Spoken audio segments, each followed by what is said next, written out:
o paniniwalaan si Santa Claus, lalong-lalo na kung ikaw ay isang Kristiyano at galing sa Biblia ang pananampalataya mo. Unang-una sa lahat, si Santa Claus po ay hindi po nag-i-exist sa Bible. Samantalang si Santa Claus ay isang fantasy.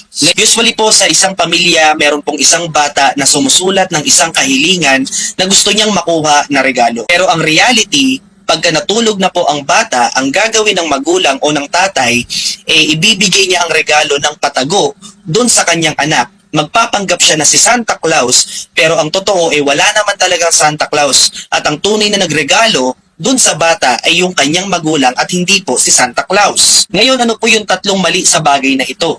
Unang mali sa bagay na to, nagsisinungaling po tayo sa mga bata. Yon, ang banat ni Pastor Shiji David ng Born Again. Pagkatapos, meron ding banat ang isang Seventh-day Adventist na saan daw mabasa sa Bible na si Panginoong Hesukristo ay founder. Cebuano ito. I challenge you, sir. Sandali. Ito. Challenge nako sa kong mga amigo nga si Darwin, Valoria, GC, Jando, Talibong, kamong tanan nga nagsigig tuis sa balaan nga kasulatan. Tagay ko ninyong mabasa nga founder sa Biblia. Enter. So sa Biblia, kahit anong Bible, gano'n na ba talaga ka inosente itong mga mangangaral na ito? Lalo nang, eto, magpapuputol daw siya ng liig. I challenge you, sir.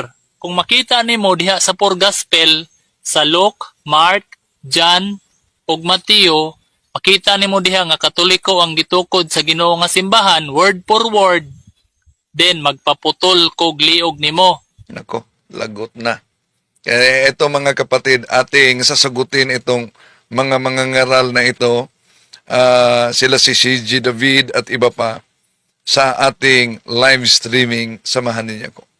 Kasi kalingan kapag palaging inulit-ulit ay magmukha talagang katotohanan para sa ating mga kapatid na kulang ang kaalaman. Ang pagkadaya ay maranasan sa iba't ibang paraan.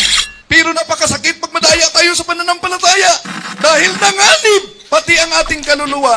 Viva Cristo Rey! Pro Dio et Ecclesia!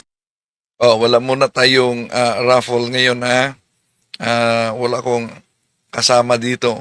So sa lahat nating mga kapatid na sumusubaybay, welcome po. At inaniyahan natin, huwag kalimutang pindutin ang ating like sa live.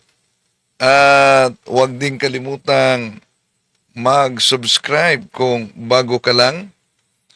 At pindutin ang bell button para updated kayo, mag-comment at i-share ninyo mga kapatid.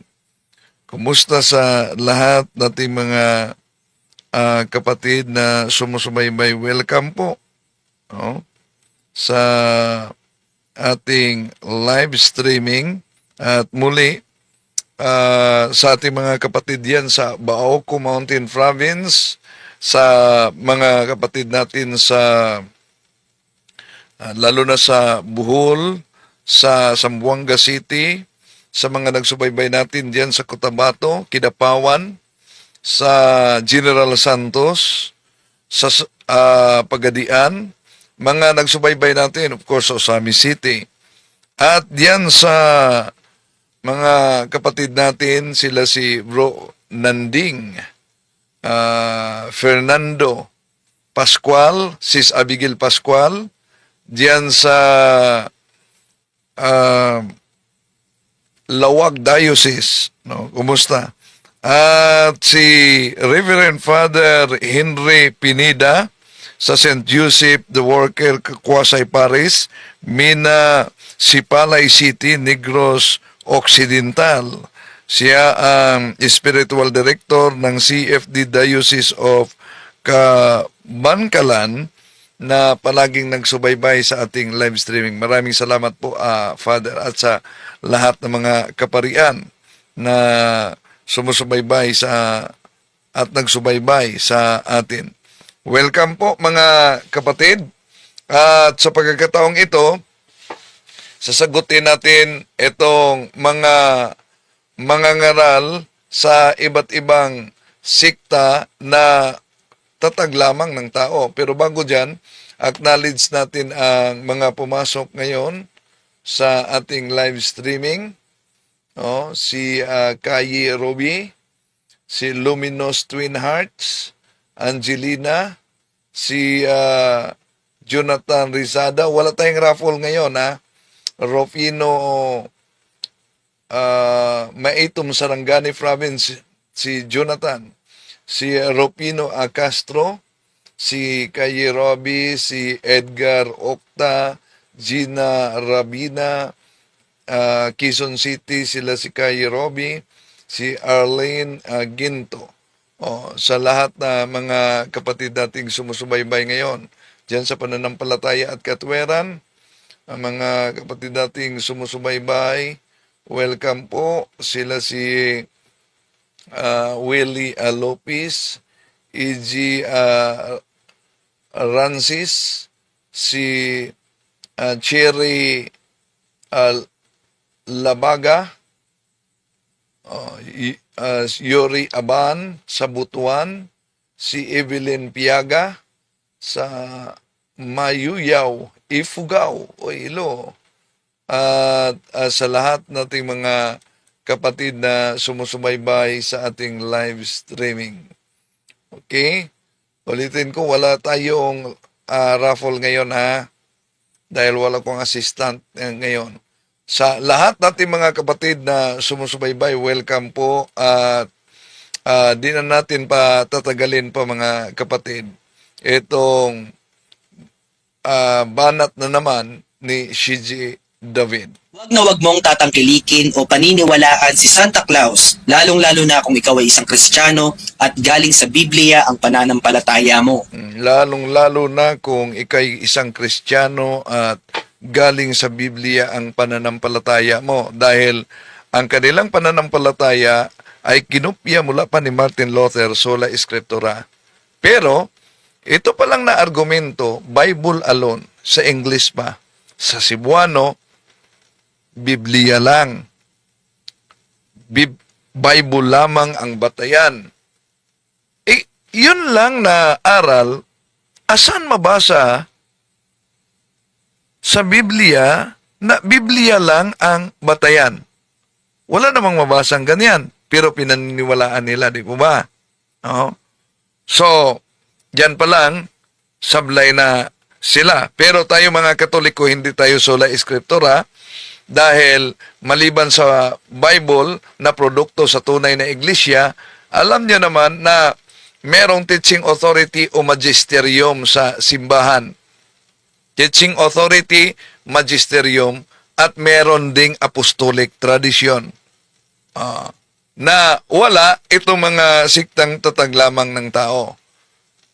Ang sabi niya, hindi totoo si Santa Claus daw. Bakit? Unang-una sa lahat, si Santa Claus po ay hindi po nag-i-exist sa Bible. Ngayon alamin po muna natin, sino ba itong si Santa Claus at ano ang paniniwala nila patungkol dito. So, alamin umano niya. Pero sana palaliman pa ang research, di po ba, kung sino itong si Santa Claus. So, tingnan natin. Paniniwala po ng mga Katoliko, ito pong si Santa Claus po ay si Saint Nicolas. Isa po siyang obispo. Tama.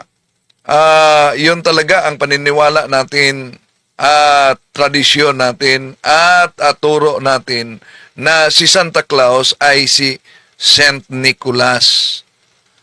Si Saint Nicholas na obispo sa Mira. At ang salitang Santa Claus, mga kapatid, alam nyo ba, ay nagmula ito sa lumang o Old Dutch pronunciation na Sinterklaas.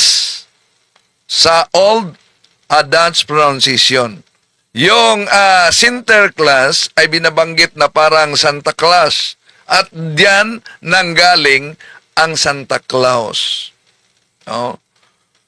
At ang inaalala talaga ng simbahang Katoliko, lalo na sa kapistahan sa December 6, ay walang iba, si Saint Nicholas. Si Saint Nicholas ay isang obispo sa Mera Lycia na sa modernong panahon, ito'y tinatawag na Torque, mga kapatid. At sa ika-4 na century, si St. Nicholas nagsilbi itong obispo. At sa kanyang panahon, iginugugol niya ang pagtulong lalo na sa mga mahirap. Yung kaniyang panahon sa pagtulong sa mga nangangailangan at pagtulong sa mga bata. No? At bilang isang obispo sa Mera, itong si St. Nicholas, mga kapatid, ay naging tanyag sa mga tao sa kanyang paglilibot, sa kanyang buong kasakupan, lalo na sa syudad nila. No? At sa mga pagbisita niya sa mga may sakit. No? Dala niya yung mga regalo, at para sa mga bata, dala niya yung mga laruan at kindi. No? Mga kindi. So kaya, sa panahon ng Kapaskuhan, etong si St. Nicholas na nakilala ding Santa Claus ay sumisimbolo sa tinatawag na gift giving. Sumisimbolo sa sharing. Pero babala, dahil binanggit dito ni si G. David, o di po ba, merong ibang mga Santa Claus na nagpakilala. Totoo naman na may nangagaw sa pagkatao ni Santa Claus, ni St. Nicholas.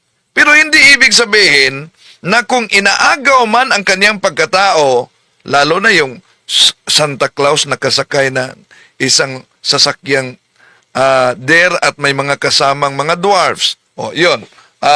Inaagaw ang kanyang pagkatao ni St. Nicholas sa modernong panahon, lalo na sa tinatawag na grupong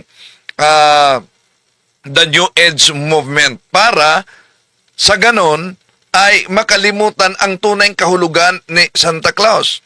Tulad sa mga iglesyang tatag ng ating Panginoon Jesucristo, di po ba? Ang iglesyang tatag ng ating Panginoon Jesucristo, inaagaw din ng karamihang mga iglesyang tatag lamang ng tao. Pero ang tanong, dahil po ba inaagaw ang tunay na iglesia nitong mga iglesyang tatag lamang ng tao, mga kapatid, ibig po ba sabihin na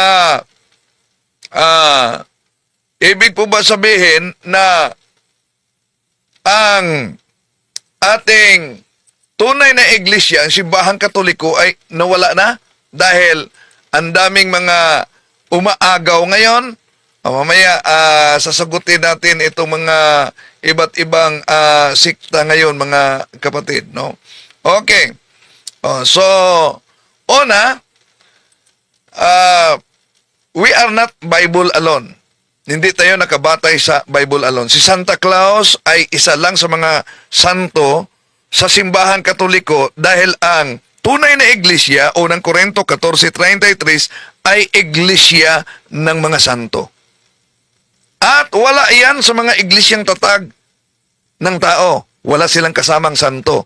Dahil hindi magbubunga ng kabanalan ang tatag lamang ng tao. No? Kaya wala talaga silang inaalalang bayani sa kanilang pananampalataya.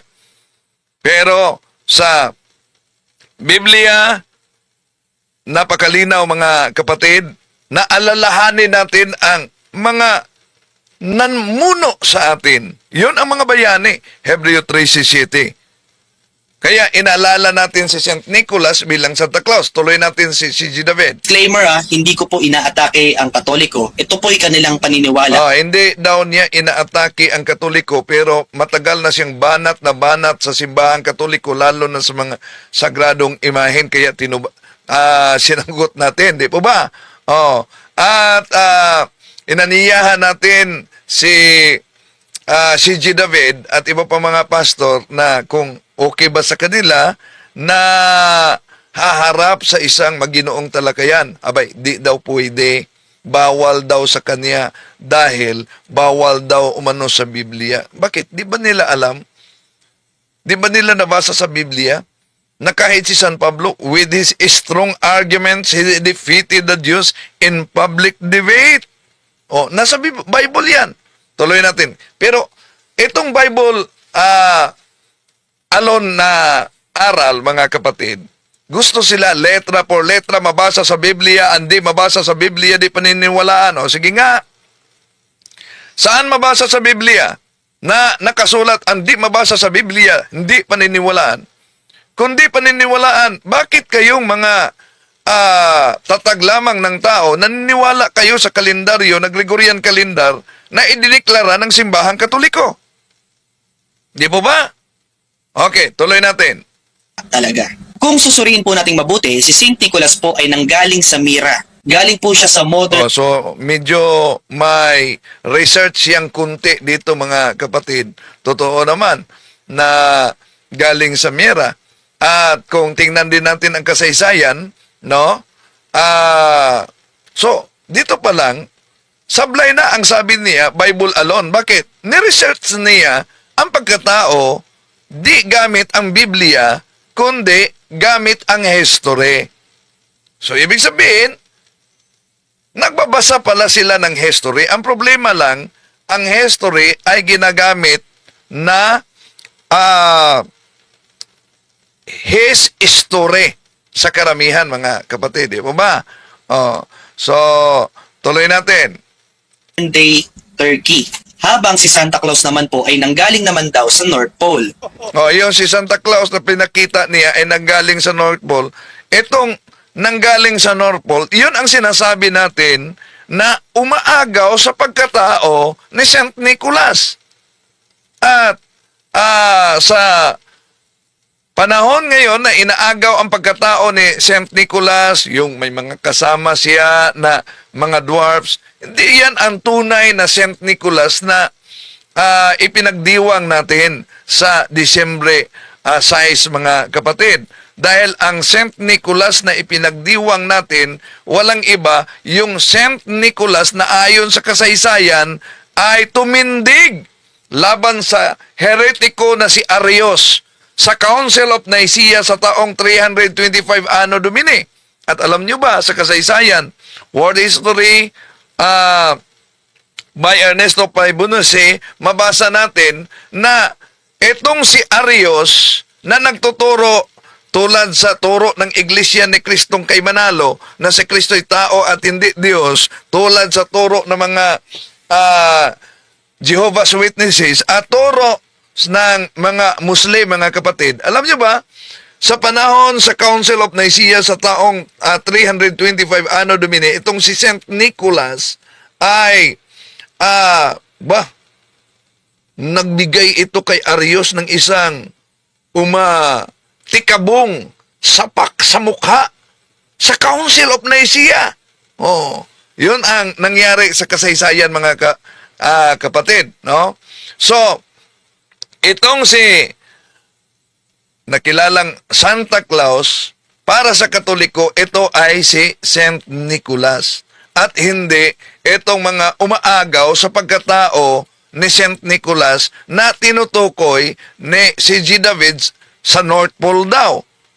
Hindi naman taga North Pole si Saint Nicholas. Pero may nagpakilala ding Santa Claus mula sa North Pole na hindi yun ang bayani ng pananampalataya ng simbahang Katoliko. Tulad sa tunay na iglesia, ang daming mga nag-aagawan ngayon, ngunit mga tatag lamang ng tao. Di ba ba? Nawala na ba ang tunay na iglesia dahil may nang-aagaw? Hindi. Ganon din sa pagkatao ni Saint Nicholas. Santa here at North Pole, and I want to welcome you all. This is North Pole, Alaska. It has street names like St. Nicholas Drive and Santa Claus Lane. So doon pa lang po sa lugar kung saan sila nanggaling ay magkaiba na at masasabi nating maling-mali po talaga. Natural magkaiba dahil halimbawa, ang tunay na iglesia, tatag ng ating Panginoong Jesucristo sa Jerusalem, at ito'y pinatunayan doon sa Roma, Gawa Kapitulo 23:11, at sa Roma ay lumaganap sa buong mundo, Roma Kapitulo 1, versikulo 7, 8, Hepisti somon katangilitai en holo to cosmo, na ang pananampalataya sa Roma ay lumalaganap Pero inaangkin ito. Merong iglesia dito sa Pilipinas. Merong iglesia na umaangkin diyan sa Estados Unidos. Meron ding made in Manila lang. Nawala na ba ang tunay?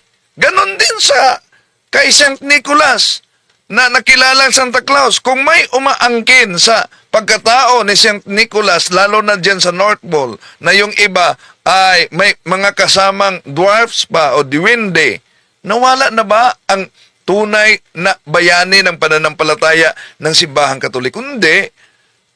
Meron lang umaangkin.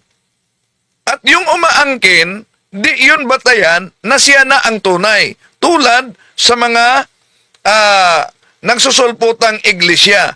Daming mga nagsusulputang iglesia na umaangkin ngayon, isa na yung inaniban kung saan naging pastor si G. David. Tuloy natin. Naiisipin natin itong Santa Claus na ito ay totoo. Kasi si Saint Nicholas ay reality na nag-exist talaga sa mundo samantala Natural. Nag-exist si Saint Nicholas na bayani sa pananampalataya sa Simbahang Katoliko. lang si Santa Claus ay isang fantasy. Ngayon, Yung si Santa Claus daw umano ay isang fantasy. So, ang maipayo ko dito kay Mr. si G. David, research naman kung bakit naging Santa Claus yan sa Old Dutch pronunciation noon na tumutukoy kay Saint Nicholas. At kung merong umaangkin sa kanyang pagkatao, hindi nangungahulugan na nawala na ang tunay. Ulitin ko, inaangkin ang tunay na iglesia, 2 Corinto Kapitulo 11, versikulo 12 hanggang 15, pero ang mga umaangkin, yon ang mga bulaan na mga ngaral na nauna na sinabi ng ating Panginoong Hesukristo doon mismo sa San Mateo Kapitulo 24, versikulo 5, at babala din sa mga apostol, lalo na ni San Juan, sa unang Juan Kapitulo 2, 18-19, nandito na ang mga kalaban Antikristo. Sila'y galing sa atin, ngunit sila'y humihiwalay sa atin upang makilala na sila'y hindi talaga kasama natin. Tuloy natin si G. David.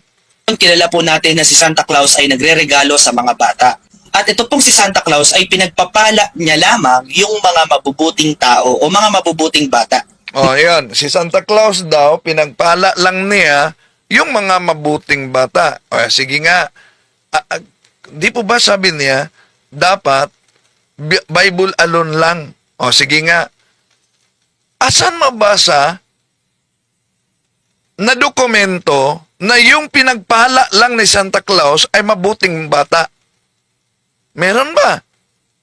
Galing lang yan sa kanyang sarili. Ngunit ito po'y malaking pagkakaiba sa ating Panginoon. Sapagkat po ang ating Panginoon according to Luke chapter 5 verse Natural naman, si Santa Claus iba sa Panginoon dahil hindi siya Panginoon. Ang Panginoon ay source ng kabanalan, si Santa Claus, Saint Nicholas, kumukuha ng kabanalan galing mismo sa Panginoon. Pero galit ba ang Panginoon sa mga banal? Hindi. Dahil malinaw yan sa San Juan 17:10, ang lahat na akin ay sa iyo at ang lahat na sa iyo ay sa akin. At sa pamamagitan nila, ako ay naluwalhati sa kanila. Okay, tuloy natin. 32, naparito siya sa mundo hindi para sa mga matutuwid, kundi para sa mga makasalanan. Ngayon, ano ba ang katotohanan patungkol kay Santa Claus? Usually po sa isang pamilya, meron pong isang bata na sumusulat ng isang kahilingan na gusto niyang makuha na regalo. Pero ang reality, pagka natulog na po ang bata, ang gagawin ng magulang o ng tatay, ibibigay niya ang regalo ng patago doon sa kanyang anak. Magpapanggap siya na si Santa Claus, pero ang totoo wala naman talagang Santa Claus. At ang tunay na nagregalo dun sa bata ay yung kanyang magulang at hindi po si Santa Claus. Ngayon, ano po yung tatlong mali sa bagay na ito? Unang mali sa bagay na to, nagsisinungaling po tayo sa mga bata. Mali. Kung yun po ba di sinabi sa mga bata na ang regalo ay galing sa ama at ito'y nagpaalala sa bayani ng pananampalataya na si Saint Nicholas, kasinungalingan na bayan? bilang Bible alone, etong sila si C.G. David, kasinungalingan na ba ang turo ng ating Panginoong Hesus nang sinabi niya sa San Mateo Kapitulo 6, versikulo 3? Gamitin natin ang version ng protestante, ang salita ng Diyos. Ito ang mabasa. Sa halip, kung magbibigay kayo ng tulong, huwag na ninyo itong ipaalam kahit sa pinakamatalik ninyong kaibigan. O turo yan ng ating Panginoon Jesucristo na kung magbibigay nga ng tulong, huwag niyong ipaalam kahit sa matalik na kaibigan. Ang punto dito, dahil po ba sinabi ng ating Panginoon Jesucristo na kung magbibigay kayo ng tulong, huwag niyong ipaalam kahit sa matalik niyong kaibigan. Ang punto ba dito ay pagsisinungaling na? Isip-isip naman pag may time. Di ba? Okay. So, maliban dyan mga kapatid, puntahan muna natin itong isang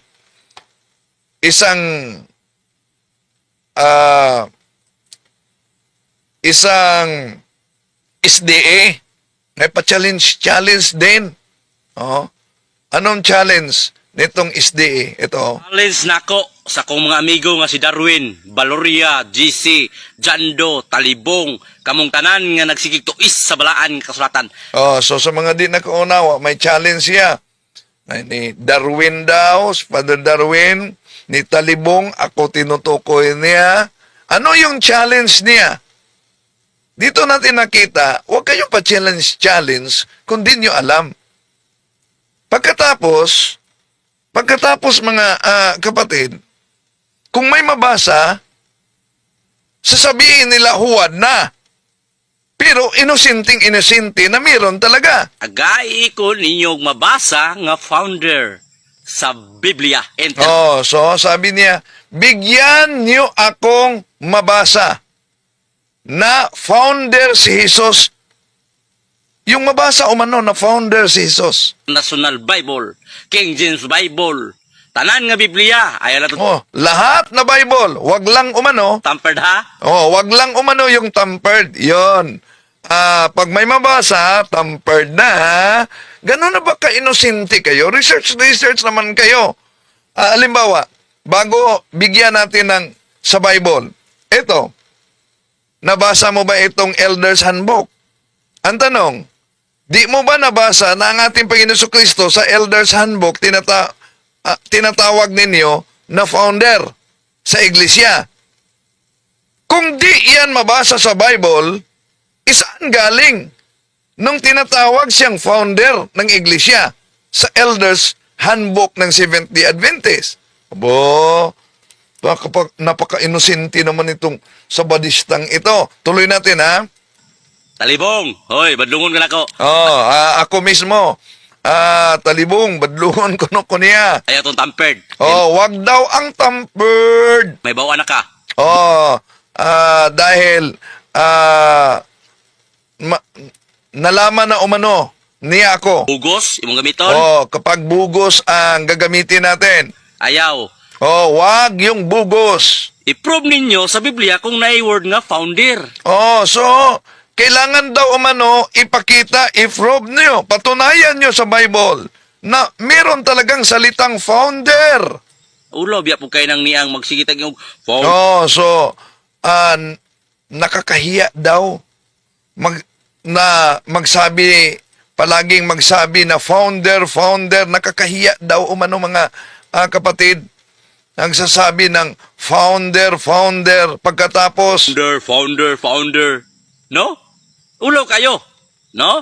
Muna kong i-challenge ninyo. oh, so pa-challenge pa itong sabadistang ito, parang inosente. Oh. Ang problema lang, pag may mabasa, tampered na. Di mo ba nabasa na meron talagang mabasa sa Bible na ang ating Panginoon Jesucristo ay founder? Tuloy muna natin siya. Kaya kung wala gali mo makita nga founder, dako kay mong sala. Oh, pag wala daw umanong makita sa Bible na founder, mga kapatid, abay, napakalaki ninyong kasalanan. No, sabi nitong Seventh-day Adventist, ha? Ginoo. Kay nganuman, daghan kayong mga katauhan inyong gilumbungan. Oh, so ang dami daw umanong mga tao na na-deceive. Oh, nadaya. Kung wala tayong mabasa na founder, how about pag may mabasa tayo? Aaminin mong kayo ang nandaya? Sige, sige. Ang unang challenge niya, mga kapatid, saan mabasa na ang ating Panginoong Hesus ay tinatawag na founder? Kahit anong Bible lang. Huwag umano yung Bible na daya. Okay. Pag may mabasa, daya na. Okay, tuloy natin, ha? Ug sama sa balas sa baybayon ang pagkasunugon sa iyong mga limbungan. Nakabalo mo? Sa inyo ha, ipahamtang ang silot nga nagdalaab nga Oh, so di yata nabasa niya ang sulat ni Ellen Goldwhite na ang Seventh-day Adventist ayon sa aklat ni Ellen Goldwhite, ang Seventh-day Adventist ay itatapon sa impyerno. Di ba nabasa? O sige, pagbigyan natin. Ang sabi niya, challenge niya, Valoria, GC, Jando, Talibong, kamong tanan nga nagsigig tuis sa balaan kasulatan. Tagay ko ninyong mabasa nga founder sa Biblia. sa Bible. National Bible, King James Bible, tanan nga Biblia. Lahat na Bible. Sige na. Ito, basahin mo. Anong mabasa mo diyan? Hebrews chapter 12 verse 2. English Standard Version. Looking to Jesus, the founder and perfecter of our faith, who for the joy that was set before him endured the cross, despising the shame, and is seated the right hand of the throne of God. So anong mabasa diyan? Meron ba yung hiningi niya? Ano yung hiningi niya? Mga si Darwin, Valoria, GC, Jando, Talibong, kamong tanan nga nagsigig tuis sa balaan kasulatan. Tagay ko ninyong mabasa nga founder sa Biblia, International Bible, King James Bible, tanan nga Biblia. Ayaw na itong tampered, ha? So lahat na Bible, wag lang umano yung tampered. No. Dahil pag may mabasa kasi, sisigaw ito sila, tampered. Ito, tampered ito. Hebrews chapter 12 verse 2. Ito, nagpakilala lang, inosente pa, challenge pa. Looking to Jesus, the founder and perfecter of our faith. Ngayon mo lang na basa na meron palang salitang founder at sa Elders Handbook ng Seventh-day Adventist, ba't tinawag ang ating Panginoon Jesucristong founder sa simbahan? Asan galing yan kung Bible alone kayo? Nako, hindi lang yan. Meron pa siyang ibang challenge, mga kapatid. Ito. I-prove ninyo og tagaan ta mo og 1,000. Magbibigay daw siya ng 1,000 basta mapatunayan. Magbibigay siya ng 1,000 pag mapapatunayan daw. Ano? Ang gusto niyang patunayan. Sige, singilin ninyo. 1,000 daw pag mapatunayan. Ano? 1,000 lang. I-prove ninyo nga si Kristo nagmama ni Maria. Yon. Para sa kanila, ang ating Panginoon sa Kristo hindi gumagalang sa Mahal na Birhen Maria. Ang gusto niyang ipakita dito, mga kapatid, i-prove ninyo na ang ating Panginoong Jesucristo tumatawag na mama kay o mother kay Santa Maria. Yon ang magbibigay daw umano siya ng 1,000 pesos. Eto, ulitin natin, ha? Nga si Kristo Nagmama ni Maria. Oh, so nagmama ni Maria, ibig sabihin sa English, tumatawag na mother. Eh, mama, mother. Kay Santa Maria. Tanong, meron ba talagang mamasa? O sige, di. Research naman pag may time, baka sabihin na naman nila na dahil may mabasa, pirated na Bible na naman. Ito, Contemporary English Version. Anong mabasa natin sa Contemporary English Version? Imposible naman talagang ganito na sila ka-inosente. Dito sa John chapter 2 verse 4, ito mabasa natin mga kapatid. Jesus replied, Mother, my time hasn't yet come. You must not tell me what to do. O, see? Yung hiling niya, saan mabasa sa Biblia, magbigay daw siyang 1,000 pag mabasa na tinatawag na mother. Si Santa Maria, eto na. Si Kristo. Nagmama ni Maria. Oh, yon. Ang ating Panginoon sa Kristo tumatawag na Mama, Mother kay Santa Maria. Magbigay siya, dagdagan pa natin. Contemporary English Bible. Ito talaga problema sa mga letra por letra. Pag may mabasa, abay, maghanap na naman ng lusot. Dito lang makita natin na inosente sila. Akala nila walang mabasa. Although, ang ating pananampalataya, hindi naman tayo letra por letra, we are not Bible alone.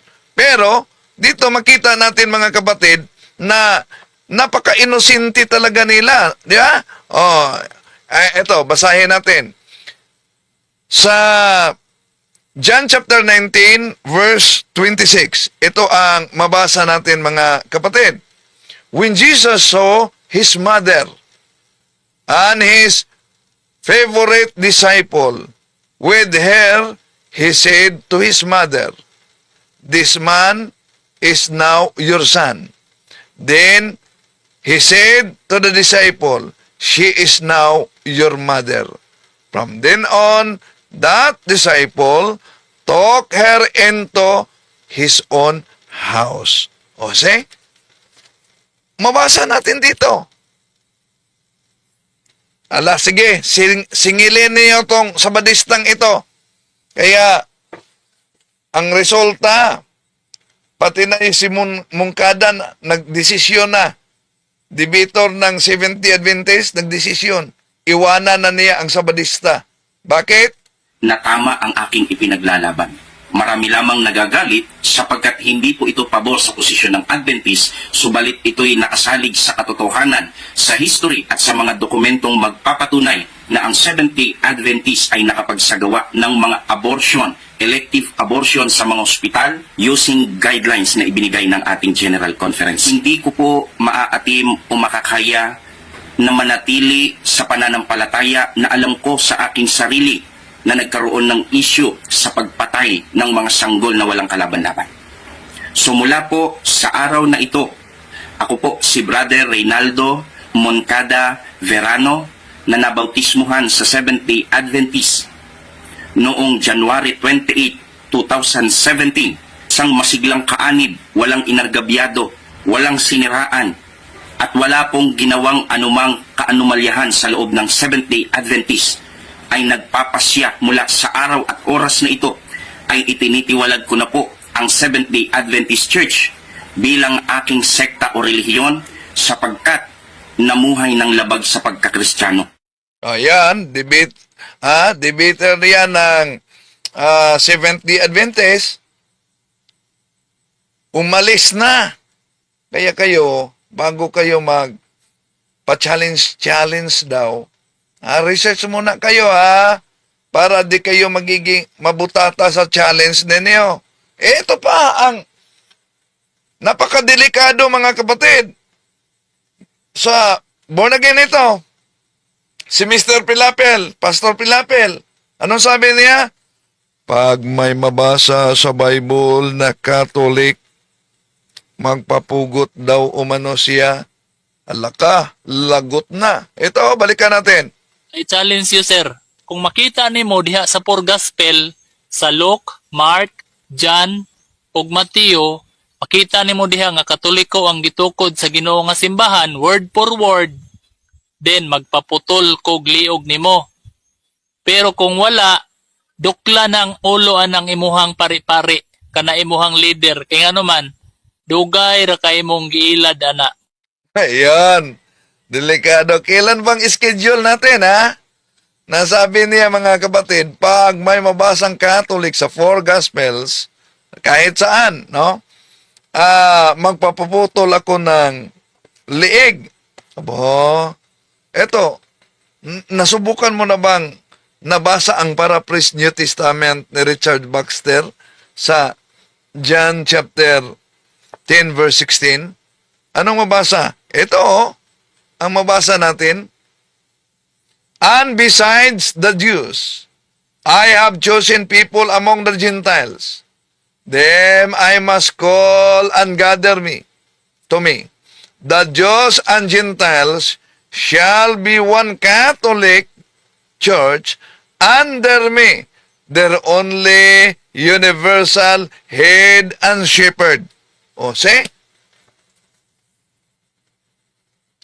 Pa-challenge pa siya na magpapuputol daw siya ng liig. O, eto pa, dagdagan natin. No. King James Version, 1611. O, wag kasi kayong magsalita ng patapos. Kung kulang kayo ng research, bakit? Tingnan niyo King James Version. Dahil para sa kanila, basta may mabasa sa Biblia. O, ano ang mabasa sa King James Version? Ito, 2 John chapter 4 verse 1. Ito, mabasa natin.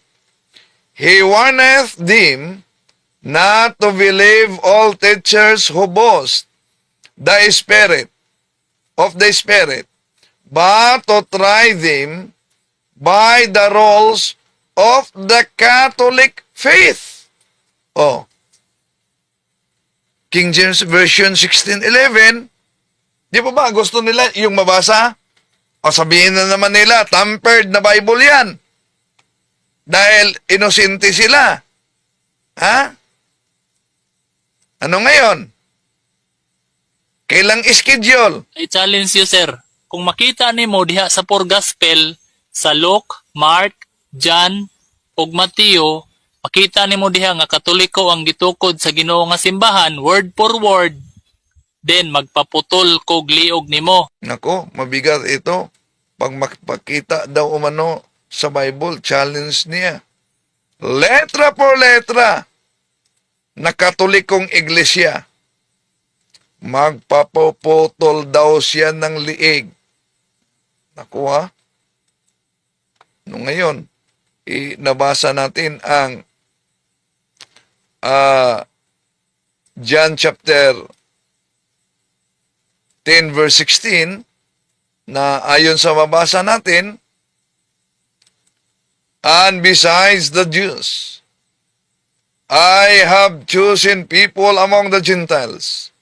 Them I must call and gather to me. The Jews and Gentiles shall be one Catholic church under me, their only universal head and shepherd. O yun. Kaya, sa challenge niya, na ano yung challenge niya?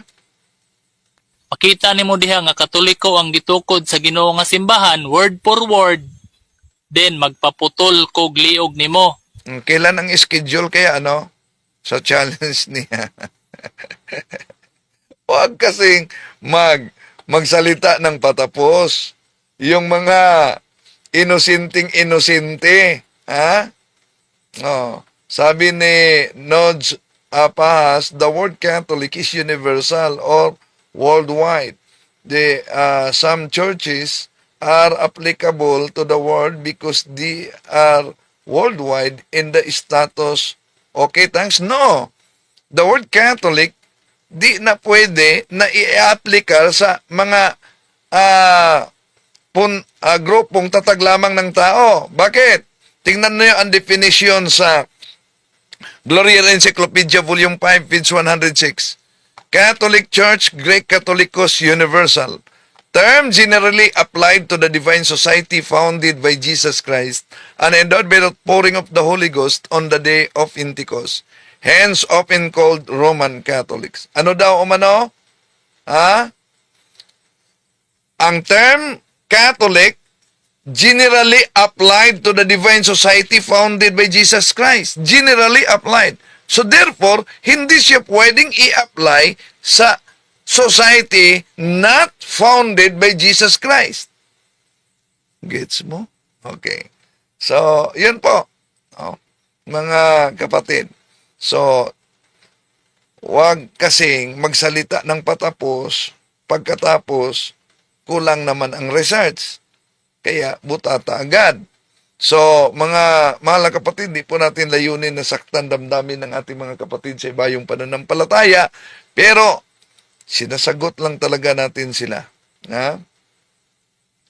Oh. Sabi ni Nodge Pahas, remember that we are promoting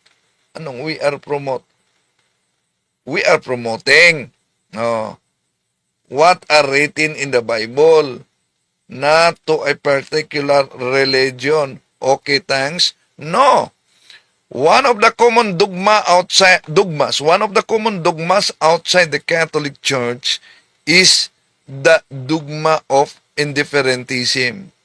Indifferentism is the notion that all religions are equally true. No? Hindi yan totoo na all religions are equally true because different religions contradict one another and contradictions can never be equally true. Di ba ba? Oh, can never be equally true. At maliban pa, daming mga sikta ngayon na anti-religion. Born again. Di ba ba? Anong sabi ng mga born again? Hindi sila religion. Oh, di daw sila religion. Si Kibuloy. Hindi daw sila religion.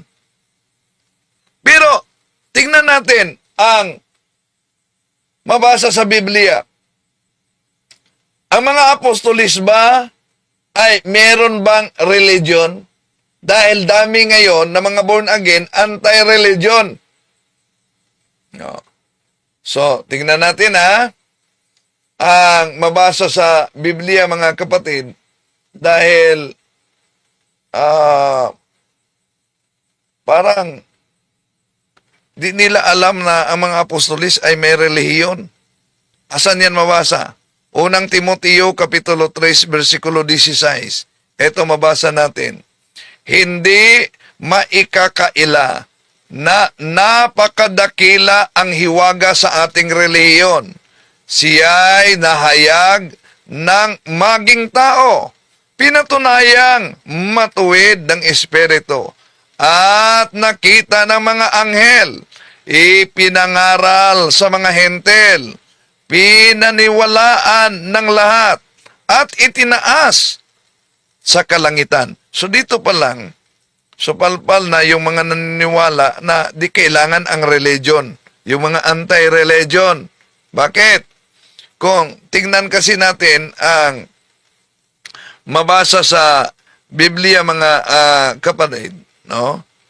Kung tingnan natin, lalo na ang contemporary English Bible, dahil para sa iba na di na kailangan religion. Ito, tingnan nyo. From Paul, a servant of God and an apostle of Jesus Christ, I encourage God's own people to have more faith and to understand the truth about religion. Then they will have hope of eternal life. God promised long ago. And God never tells a lie. O, see? Para yan sa mga anti-religion. Pero yung sabi na kahit anong religion, kung kahit anong religion, ibig sabihin wala nang wala nang tinatawag na pirated na sikta, wala nang bulaan na nauna nang ibinabala ng ating Panginoon Jesucristo diyan sa mabasa natin sa San Mateo Kapitulo 21:5 na may mga bulaan talagang mga ngaral. At ayon sa Bible in Basic English Translation, eto mabasa natin sa 1 Peter chapter 4 verse 18. And if it is hard for even the good man to get salvation, what chance has the man without religion or the sinner? Naku, delikado pala yung mga taong walang relihiyon. Ha? Okay? So, ating acknowledge muna yung mga pumasok dito bago tayo tapos mga kapatid. No? Acknowledge muna natin ang mga pumasok. Hello? Sa lahat natin mga kapatid. No? Remember that Jesus Christ not promote a mere religion, but the system of reformation as be born again Christian. Or, okay, thanks. O sige nga, saan mabasa that Jesus Christ not promoting a mere religion? Saan mabasa that He is promoting a system of reformation as to be born again Christian? May mabasa ba kayo sa Biblia na salitang born again Christian? Yun lang, di po ba gusto niyo letra por letra? Pero kung tanungin natin, asan yung born again Christian? Tingnan natin. Ito, Protestant na salin ito. Itong tinatawag na paraphrase on the New Testament. Protestant ito na salin. Pero ano ang mabasa sa Romans chapter 11 verse 12? Gamitin natin, If the Gentiles have been so great gainers by occasion of the sin and fall of the Jews, how much more when they shall become Christians? Will they add to the glory and greatness of the Catholic Christian Church? Ang tunay na Kristiyano ay Katoliko pala. Hindi yung born again lang, pagkatapos tatag lang ng tao. Di ba? Okay? So, tanong ko po, Bro Wendell, bakit nag-schism ang Eastern Orthodox at Catholic Church? Ang dami na kasaysayan kaugnay sa politika. Dami na mga kasaysayan na nangyari sa Orthodox. Isa na yung di pagkakaunawaan sa theological term, isa lang yan, filioque, no? Isa lang yan na di pinag-uon at para sa kanila, karamihan, yung bawat obispo ay katumbas lang sa council of the church. Yon. Pero hindi yan pwede. Bakit? Naalala nyo ba yung iba't ibang mga obispo noon na nagtuturo na si Kristo hindi Diyos, nagtuturo na mali ang Holy Trinity, na si Santa Maria hindi ina ng Diyos? O kung magiging katumbas lang ang isang obispo sa konsilyo, edi kung anong turo ng obispo, di na kailangan ng konsilyo, kahit magturo siya ng kamalian. So kaya, humihiwalay si Patriarch Michael Serrelios. Pero hindi lahat sa Eastern Churches ang sumama, kundi meron mga nananatili na kaisa pa sa Santo Papa sa Eastern Churches. Yun ay tinatawag na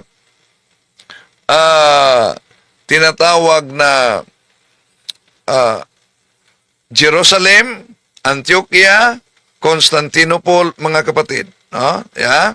Okay. So,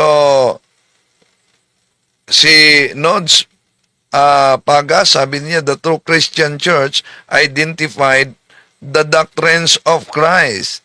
The Ten Commandments, verily, okay, thanks? No. Because even the Seventh-day Adventists claiming that they are following the Ten Commandments. However, despite of their claim that they are following the Ten Commandments, they are promoting the abortion. And their General Conference issued a very clear guidelines concerning the abortion. And that is the reason why one of their debaters, sino yon? Si Moncado, ay humihiwalay because of the abortion. Na tama ang aking ipinaglalaban. Marami lamang nagagalit sapagkat hindi po ito pabor sa posisyon ng Adventist, subalit ito'y nakasalig sa katotohanan, sa history at sa mga dokumentong magpapatunay na ang Seventh-day Adventist ay nakapagsagawa ng mga abortion, elective abortion sa mga ospital using guidelines na ibinigay ng ating General Conference. Hindi ko po maaatim o makakaya na manatili sa pananampalataya na alam ko sa aking sarili na nagkaroon ng issue sa pagpatay ng mga sanggol na walang kalaban-laban. So mula po sa araw na ito, ako po si Brother Reynaldo Moncada Verano na nabautismuhan sa Seventh-day Adventist noong January 28, 2017, isang masiglang kaanib, walang inargabyado, walang siniraan, at wala pong ginawang anumang kaanumalyahan sa loob ng Seventh-day Adventist, ay nagpapasya mula sa araw at oras na ito ay itinitiwalag ko na po ang Seventh-day Adventist Church bilang aking sekta o relihiyon sapagkat namuhay ng labag sa pagkakristyano. Yan. Di batayan na sumusunod daw ang claim nila sa Ten Commandments, nagtuturo daw sila ng aral, nagtuturo daw sila ng ayon sa Biblia, pero tatag naman ng tao. So the true church founded by Jesus Christ there must be unbroken line of succession na nag-connect sa ating Panginoong Hesus at sa kanyang mga apostles. Halimbawa, kung anong siktang inaniban mo. Halimbawa, meron ba kayong unbroken line of succession? Sa taong 300, sino ang ituro ninyong kasama? Wala. Dahil kadalasan sa nagsasabing, kami mga Kristiyano, at may mga aral kaming sinusunod. Bunga lang kayo sa maling interpretasyon sa Biblia. Di po ba? Bunga lang sa maling interpretasyon sa Biblia. Oh. At yun po mga kapatid, ating sinagot lang ang ating mga kapatid sa iba yung pananampalataya dahil alam naman natin, dami talagang madaya at ang pagkadaya, maranasan sa iba't ibang paraan, napakadelikado. Pag madaya tayo sa pananampalataya, nanganganib pati ang ating kaluluwa. Maraming salamat po. Ito yung lingkod, Brad Windel Talibong. Bye-bye. To make his message known, he's